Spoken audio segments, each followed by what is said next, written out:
so rejected and so hurt by men that deep inside there's a great deal of anger, and they have a strong desire to strike back.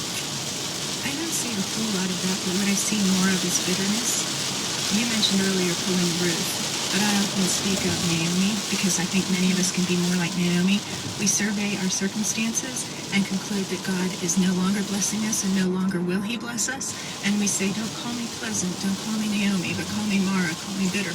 And we live like that. And they're the ones who aren't going to say, I'm not going to die a virgin.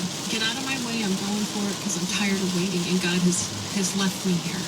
And so in humility, you have to say, you don't know what God is doing. That at the moment that Naomi was making those statements, Ruth was standing next to her, and the barley harvest was ripe, and that God was going to use to bring a blessing not only to Ruth, but also to Naomi. And those seeds had been planted long before they probably even left Moab. You don't know what God is doing, and you cannot conclude by surveying your circumstances that you know what the Almighty and Sovereign God is up to.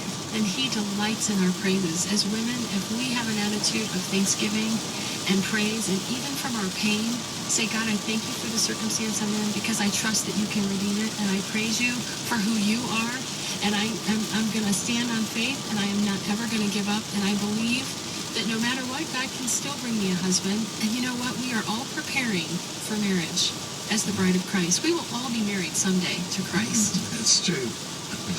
Well, John, we said at the end of the first program last time that I think the time that we have together on the air scurried by about as fast as any program I remember in a long time, and it's happened again. 2 times in a row now. Because these